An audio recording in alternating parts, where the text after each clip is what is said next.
A beef between two titans of the New York music scene hits the sex trafficking and racketeering trial of Sean Diddy Combs. Why 50 Cent was brought up this week during emotional witness testimony. Combs and 50, they've been at odds for a long time. And now, one of them is facing the possibility of spending the rest of their life in federal prison, and the other is not holding back or hiding the apparent joy they find in that possibility happening with a guilty verdict. Diddy is officially in panic mode right now. And it's not because of the lawsuits, the raids, or the headlines. It's because 50 Cent just dropped a wave of long-buried secrets that completely change everything the public thought they knew. And when 50 speaks like this, it isn't random. Sean Diddy Combs and 50 Cent. These two go back a long time. They have been rivals for a long time. And this week we learned that, at least from Diddy's side of things, this feud apparently went far beyond words.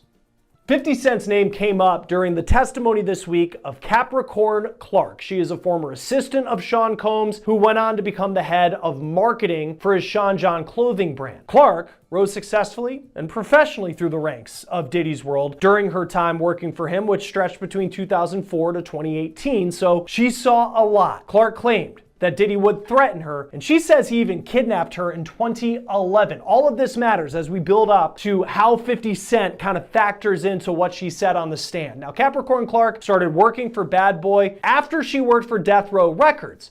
Now, that's surprising, since Death Row was ran by perhaps Diddy's most hated enemy, Suge Knight. Clark said that one of her good friends had a baby with Suge Knight, and that's how she knew him. And in perhaps the most shocking story from her testimony, Clark claimed that shortly after she started working for Diddy, Diddy and his security guards took her to Central Park after dark, and Diddy said, quote, "He told me he didn't know that I had anything to do with Suge Knight, and if anything happened, he would have to kill me." It is an allegation that paints Combs as someone who is ready to take a life. But as Capricorn Clark's testimony continued, she brought up another rival of Sean Diddy Combs and another allegation that he made an ominous threat of violence. Clark testified, when working for Diddy, they went to a press event at MTV and 50 Cent was there. And just wait until you hear what she says Diddy told 50's manager. 50 Cent's real name is Curtis Jackson. He rose to fame in the early 2000s. You might remember songs like In the Club. You might remember that he was the leader of the rap group G-Unit. Now, 50 grew up in Jamaica, Queens, New York. Diddy, also a New York native. He was born in Harlem, grew up in Mount Vernon, New York, just about 20 miles away. And even though they both had success in music, they both rose to fame representing the city of New York and the rap scene there, they have been longtime rivals. In 2006, 50 Cent released a diss track about Diddy. So almost 20 years ago, this goes back a long way. And in that diss track, he says, quote, "Who shot Biggie Smalls? We don't get 'em. They gon' kill us all. Man, Puffy know who hit that expletive. Man, that expletive soft." Now, 50 is accusing Combs there of knowing who killed his friend, the notorious B.I.G. Christopher Wallace. Wallace and Puffy were incredibly close, but Wallace was shot and killed in a drive-by shooting in Los Angeles in 1997, and no one has ever been charged for pulling the trigger. This all happened during really the height of the East Coast-West Coast rap rivalry of the 90s, which involved Suge Knight, who we mentioned earlier. 50 Cent has also accused Diddy of orchestrating the murder of death row rapper Tupac Shakur, who died in 1996 in a Las Vegas drive-by shooting. This is Dwayne Keith D. Davis. He was arrested in September 2023, and he is the only person facing charges related to Tupac's murder. But 50 Cent has continued to push the allegation that Sean Combs either knows something or did something for Tupac to end up dead, though Diddy has denied that. But in a 2023 Instagram post, 50 wrote, "Damn, so Pac got lined by brother love, LOL, time to lawyer up, expletive might get sticky," with a pic of Suge Knight in a car with Tupac. Diddy, who has a lot of names, Puff Daddy, Puffy, Puff, and Brother Love is one of those other names. Now, from Diddy's side of things, again, he's denied having anything to do with Tupac's murder, and he's also denied having anything to do with Christopher Wallace's death, and he's denied...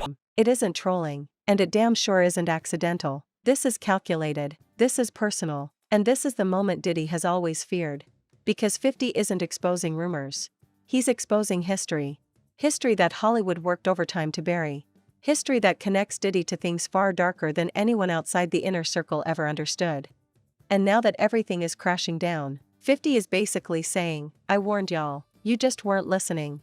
The truth is, 50 has been hinting at these secrets for years. The suspicious parties, the strange setups, the people who went in confident and came out traumatized, the careers that suddenly collapsed after getting too close to Diddy's circle, the whispers within the industry that everyone heard but nobody dared repeat out loud. Back then, people brushed 50 off. They said he was hating. They said he was trolling. They said he was exaggerating. But now that the lawsuits are stacking up, now that the feds are raiding mansions coast to coast, now that former insiders are flipping left and right, publicly having issues with 50 Cent. Here's what Combs said when he was asked about a beef with 50 in a 2018 interview with the radio show The Breakfast Club, Power 105.1 FM. Hey, yo, I don't have no beef with I don't know why. With Fifth. He loves me. He loves me. Do y'all really can't have see a it? beef? I mean, y'all can't see it. No, we can't see Y'all it, can't man. see that he loves me? But see, you really think that's hate? If you look at 50's social media, you can see he has a lot of posts about Diddy. And this is what he posted the day that federal agents in Miami raided Combs' mansion ahead of his arrest on the charges that he's now on trial for. 50 Cent posted on X, now it's not Diddy do it, it's Diddy done. They don't come like that unless they got a case. 50 Cent also included a link to his G-Unit clothing brand in that post. While Diddy in the Breakfast Club clip said that 50 Cent actually loves him and there was never a beef, on the stand this week, Capricorn Clark said otherwise. Clark said that she was at this press event at MTV with Diddy and 50 Cent was also there, all of this happening in New York. Clark said, quote, after the interview wrapped up, myself, Puff, and Chris Lighty got in the elevator. Clark said that Lighty was an entertainment manager who, on paper, was managing Diddy at the time, but was also 50 Cent's manager at the time. Prosecutors asked Clark what happened in the elevator. And she said, quote, Puff told Chris, because they were having some sort of issue, like,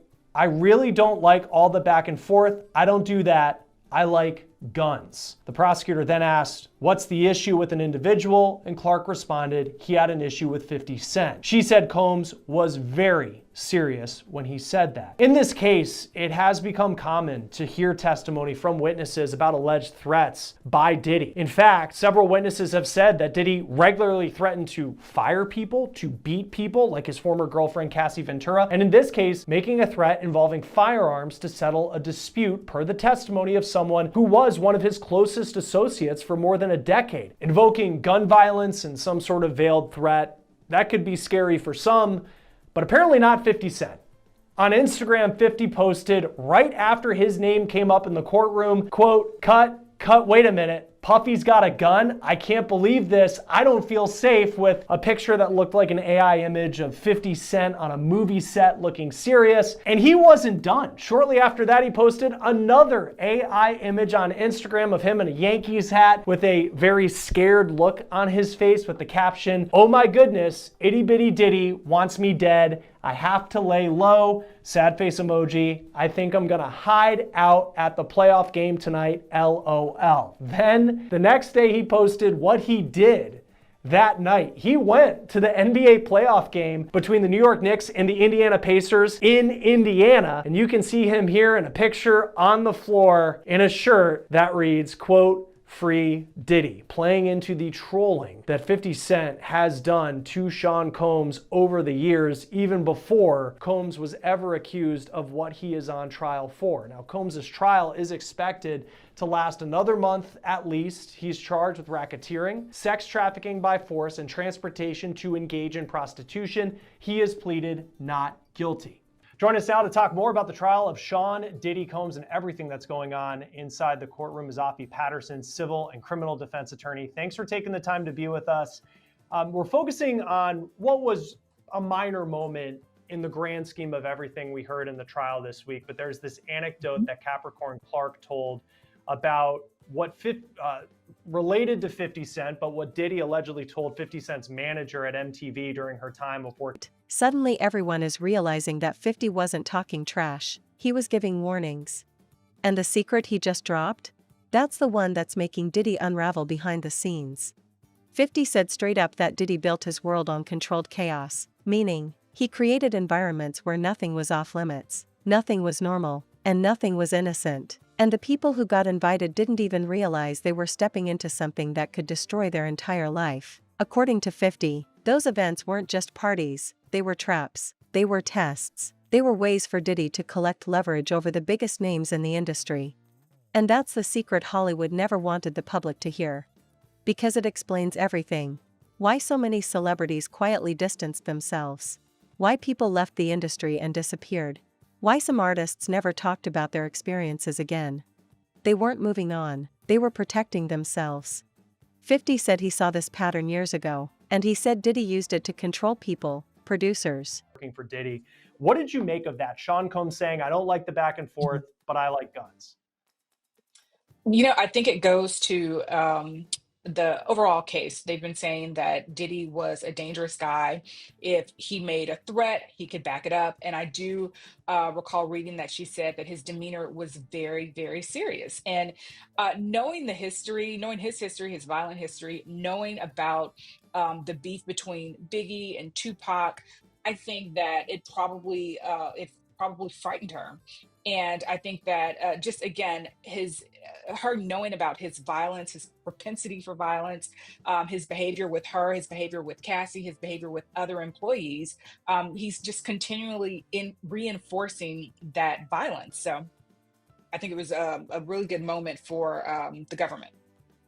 Yeah, it's just, and it seems like there are these little moments along the way where there are some celebrity names that pop up. This case, it was 50 Cent. We heard earlier in the trial, Usher and Neo were at a dinner where Cassie was allegedly assaulted. It was unclear whether they saw that, but it was said that they were there. As far as the history of 50 Cent and Diddy, do we know how it started? I know that 50 Cent had a diss track, I think around 2006, claiming that Sean Combs knew who killed Biggie Smalls, but is there a particular incident that happened that made 50 Cent just seem to really start to come at Sean Combs?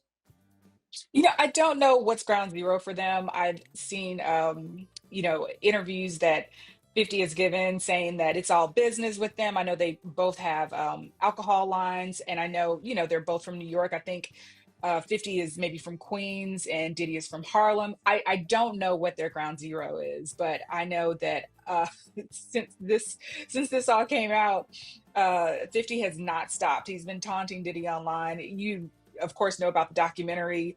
I believe it got picked up by Netflix, and he is supposedly donating the proceeds to victims of domestic violence. Diddy has had his knee on his neck and his foot to the gas on Diddy for a while. But again, I don't know where it started.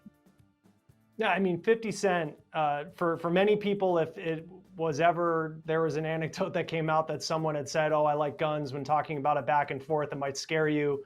50 Cent was at the Knicks-Pacers game in Indiana with a free Diddy t-shirt on, sitting courtside the next day. It's different. It was, yeah, it was different.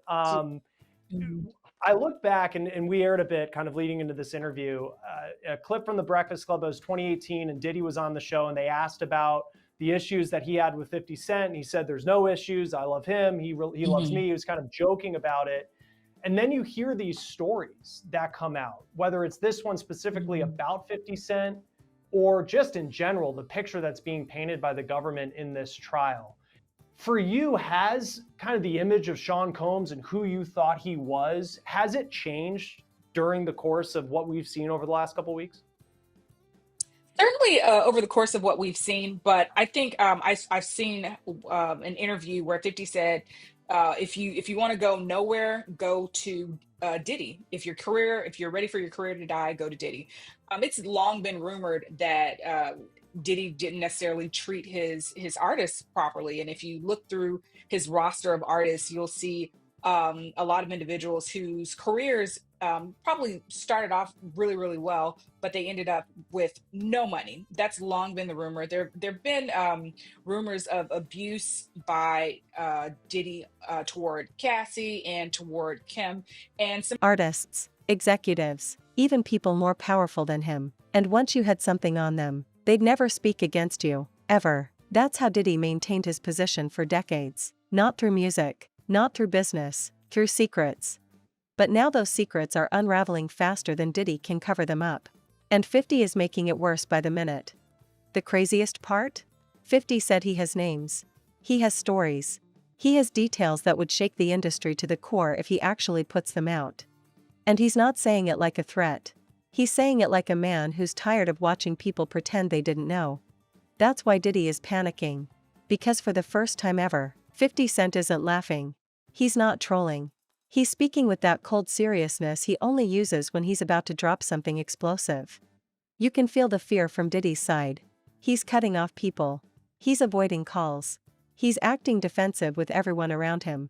Because he knows 50's platform is massive. And once 50 starts naming names, Some other women as well, even when he was at, I think, Uptown is where he originally started. So, there have always been rumors, but nothing really solidified and verified like we've had in this trial. It's been awful. I think it would be awful for anyone. I don't think his reputation is in the business world certainly will never recover. And even if he's found not guilty, his name is mud. I don't think that it's recoverable. I think everybody is extremely shocked, especially just some of the sexually explicit things. We have a huge morality issue in America. So anything that's like a little deviant is just not going to be really good for you. So I think everybody's a little shocked. I'm a little shocked and appalled and horrified, and I think a lot of people are. But this is not what we knew. We knew some things weren't right, but we didn't know just how wrong they were. And I feel like we just knew because, we all grew up, whether it was, some of the roles he had in movies, and he was everywhere, and then his brands were everywhere. And it's like Making the Band was such like a hit show on MTV back in the day. And there's that famous scene where he has all the contestants walk to Brooklyn to go get, I think it was Junior's cheesecake. And he's yelling at people. And then it seemed like everyone around him in any documentary that he did, it was like, oh, that's just Puff because he's always just so angry. And then it's just this whole other level in the trial where it just, as an attorney, how effective has the government been, as you just read, and we can only read transcripts really and kind of hear from the people we have in the courtroom, but just at this point, how effective has the government been in painting the picture of this isn't just someone who was a domestic abuser, this isn't someone who was just a mean boss, but this was a racketeer who was running a criminal enterprise. Yeah, and I think the forced labor issue. I think they've done an excellent job with that. With the transcripts I've been reading, a lot of the people are saying that they worked for 20 hours, like that's the magic number, 20 hours straight. They, on a good day, we heard you'll get 4 hours of sleep. On a bad day, you'll get 4 hours of sleep. I think one of the what is it? A bodyguard said, if you sleep, you're getting fired. Like it was more rhythmic than that. I don't know, but you couldn't sleep around him, and I think that's what we saw with Making the Band. But again, we really didn't believe it. We thought it was for entertainment purposes. We didn't think someone could really act like this. And if an employee gave any pushback, they would either be terminated or they'd be threatened with reputational damage. They would be threatened with being blackballed, or they actually would be blackballed. And I think the government is doing an excellent job of proving forced labor. And on that forced labor part, because on one hand, and I found it interesting, like George Kaplan, who is a former personal assistant for Diddy, like detailed all these, witnessing the abuse, he said, of Cassie. And then he was someone who would start work at 9:30 in the morning. And I think he said sometimes he went home at 7 o'clock in the morning the next day. And that's just what it was like. And he still, at the end of his testimony, said something along the lines of, he respects Diddy as this business person. In the eyes of the law and in this trial, what's the line between, well, this was a guy who just worked his employees really hard, to the point of where it was a forced labor issue where he was breaking the law? So I think the perfect forced labor issue is, I think, Mia's testimony that we read through today. And, I think publicly, it becomes a disaster nobody can spin or cover up. Because what 50 just exposed? These are long-buried secrets, the kind of secrets that were never supposed to leave closed rooms, private mansions, or industry whispers. We're talking about the kind of secrets that could sink entire careers, not just Diddy's. And the minute 50 opened his mouth, the entire entertainment world froze. Let's get into this. 50 Cent has been hinting for years that something dark sits behind Diddy's success. People thought he was trolling, thought he was just clowning, thought it was typical 50 beef. But now, when the walls are closing in on Diddy from every angle, suddenly 50's words don't sound like jokes anymore, they sound like warnings. Warnings that everyone ignored. And the part that has Diddy in full panic mode right now? 50 isn't just talking vaguely anymore, he's dropping details, he's naming patterns, he's connecting dots that the industry pretended didn't exist. Relationship with Diddy, who faces a number of troubling allegations, including rape, sexual assault, sexual harassment, and sex trafficking over a string of lawsuits. 50 Cent says he's been very vocal about not going to Diddy's now infamous parties, which have been alleged as the site of some of the heinous acts he's been accused of. While referring to Diddy as his old moniker Puffy, 50 Cent said, "I've been very vocal about not going to Puffy parties and doing stuff like that. I've been staying out of that stuff for years. It's an uncomfortable energy connected to it." When asked if someone told 50 Cent if the energy there was off or if he went to something that felt odd, 50 replied, "He asked to take me shopping. I thought that was the weirdest stuff in the world because that might be something that a man says to a woman." He would go on to say, "From that, I wasn't comfortable around him." 50 Cent would go on to discuss the brutal hotel surveillance video released in May, which showed the Bad Boy founder horrifically attacking his ex-girlfriend Cassie. That incident was mentioned in Cassie's now settled lawsuit against Diddy, in which Diddy allegedly paid $50,000 for the tape. Once that video was made public, Diddy issued a public apology. However, didn't mention Cassie by name, as it's been reported Diddy is no longer able to say her name publicly as a part of their settlement. I was f***ed up. I hit rock bottom. But I make no excuses. My behavior on that video is inexcusable. I take full responsibility for my actions in that video. I'm disgusted. I was disgusted then when I did it, I'm disgusted now. I went and I sought out professional help. I had to go into therapy, and go into rehab. Had to ask God for His mercy and grace.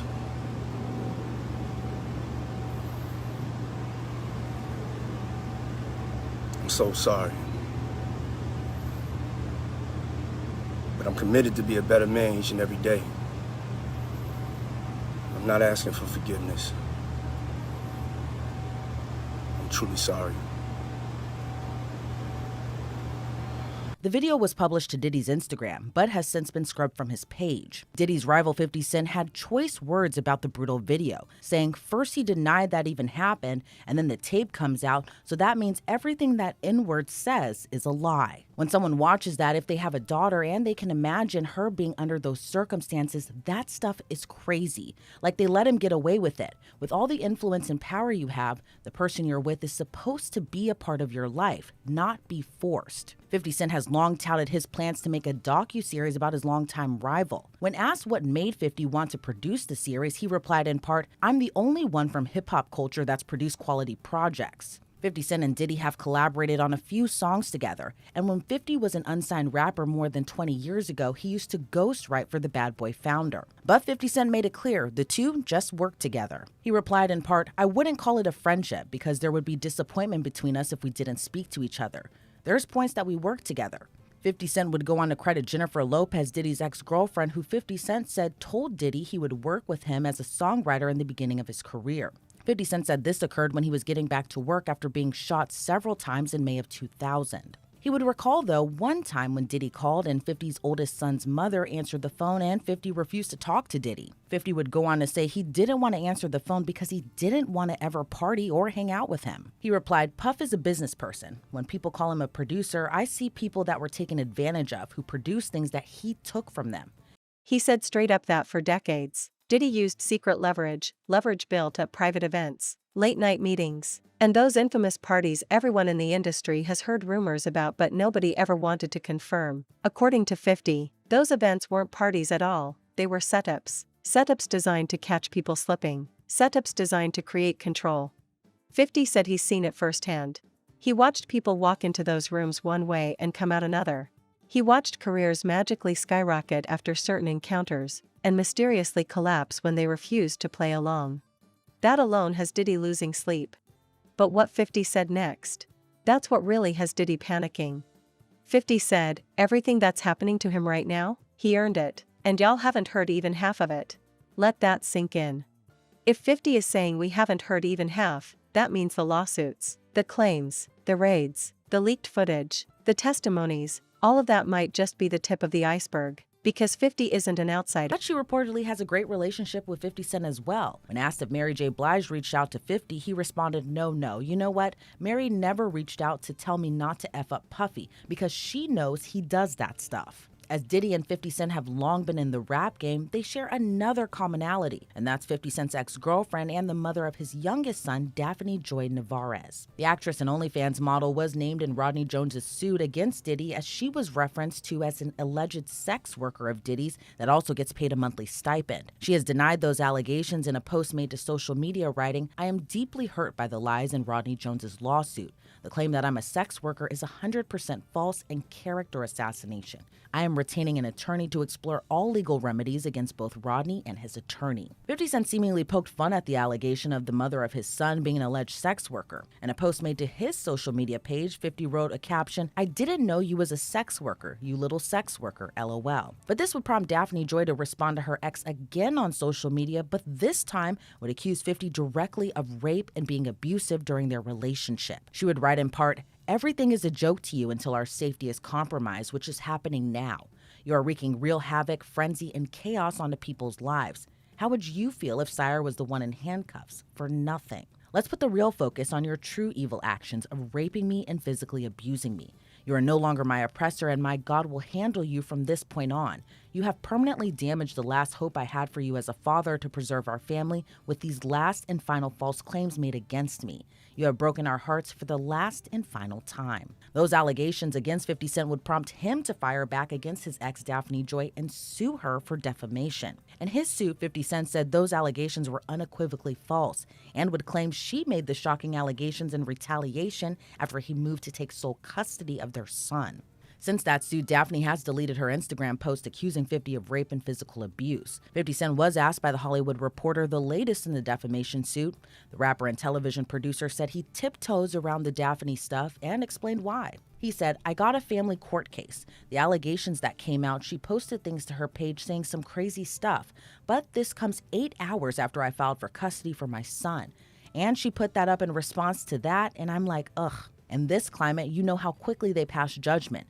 Things have worked out since she said those things." He went on to add, "I'd like to respond and say some wild stuff, but I've got to sustain that for my son." 50 was asked if he was worried about the allegations, especially given he's making a docuseries about an alleged abuser. And 50 replied, "It is damaging. It is damaging just to have anything said about you at this point, because you have people out there who don't believe your intentions. And if things are going in a positive direction for you and something pops, they gasp." He went on to say, for entertainment purposes, they exploit that as much as possible, but there's no merit to it. But one thing 50 wasn't asked was if he believed Diddy would be formally charged and or potentially indicted for the many allegations he still faces. But attorney Ben Chu, who represented Johnny Depp during his trial against Amber Heard, says he does see an indictment coming down in Diddy's future. I agree with that. I mean, obviously, I don't have any inside information. I don't think many people do, but I do think the signs are ominous.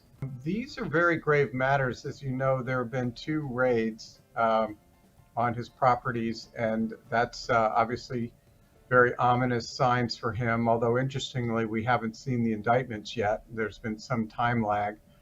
I suppose it will take some time to go through all the forensic, evidence, but still, these are very serious matters. So, I think he faces some serious reckoning. Diddy faces a staggering number of civil lawsuits for sexual misconduct, 10 that have been filed since last November. He's been inside the industry long enough to see the real dynamics, and he's bold enough to speak on them when everyone else is too scared. And make no mistake, Hollywood is terrified right now. Because when 50 starts exposing Diddy, the blast radius doesn't stop with Diddy. It reaches producers, executives, artists, models, billionaires, the type of people who built empires alongside him. People who never wanted their names mixed into this. People who thought their involvement would stay hidden forever. People who know that if 50 starts naming names, they go down too. That's why the panic is spreading. Diddy is suddenly calling people he hasn't spoken to in years. Trying to secure alliances. Trying to remind people of old favors. Trying to quiet people down. But it's too late, because 50 isn't backing off. 50 Cent said he's willing to make a whole documentary. He said he has stories. He said he has witnesses. He said he has people who've been silent for decades but are finally ready to speak. And when 50 says, former adult film star Adria English filed her suit on July 3rd of this year, claiming she was first employed by Combs in 2004 and was groomed into sex trafficking over time. In May of this year, April Lampros filed her lawsuit against Combs, accusing him of battery and sexual assault. 2 days prior to Lampros' suit being filed, Crystal McKinney also filed a suit against Diddy. McKinney alleges she met Combs at a studio where he gave her a lace joint, alcohol, then forced her to the bathroom and forced her to perform oral sex on him. Rodney Jones Jr. filed his lawsuit in federal court in February of this year that accuses Combs and the people who work with him of being part of an illegal racketeering enterprise. He also accused Diddy of sex trafficking, sexual assault, and harassment.